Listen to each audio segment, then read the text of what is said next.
আমাকে তো সব সত্যিটা জানতে হবে বাবা। আপনার মেজো ছেলের সবটা আমাকে তো জানতেই হবে। সত্যিটা কি আমাকে বলুন না। আমি তোকে এখন কিচ্ছু বলতে পারবো না পূজা মা, আমার বলা বারণ আছে। কিন্তু আমার যে মনে ঝড় উঠেছে বাবা। নিজের সন্তানকে কেউ এত অপমান, এত ঘৃণা। উনি তো মা, নিজের মা, সৎ মা তো নন। তাহলে কেন কেন বাবা? প্লিজ বাবা, আমাকে সবটা খুলে বলুন না বাবা, প্লিজ। জানিস মা, যখন প্রচন্ড ঝড় আসে না, তখন সবচেয়ে বড় গাছটাকেও মাথা নত করতে হয়। আসলে আমরা সবাই এখন একটু ঝড়ের কবলেই আছি, কিন্তু এই ঝড় যখন থেমে যাবে তখন তুমি আকাশটা একদম পরিষ্কার হয়ে গেছে। বাবা বাবা, এভাবে হেয়ালি করবেন না বাবা। আমাকে সব সত্যিটা পরিষ্কার করে খুলে বলুন।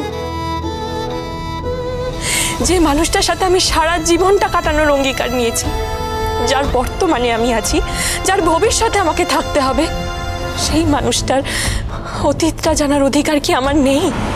বলুন না বাবা, নেই আমার অধিকার?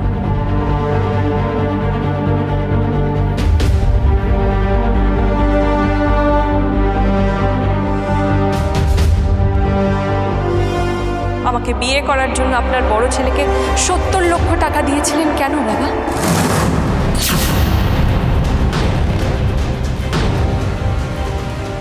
আমি বুঝতেই পেরেছি আপনার মেজো ছেলেকে নিয়ে আপনি কোনো কথাই আমায় বলবেন না। কিন্তু আমার বিয়ে নিয়ে যে রহস্য তৈরি হয়েছে, সেটা তো আপনাকে আমায় বলতেই হবে বাবা।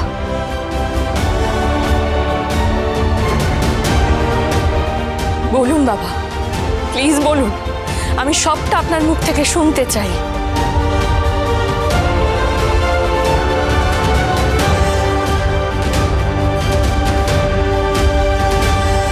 বাবা বাবা বাবা বাবা, শুনুন।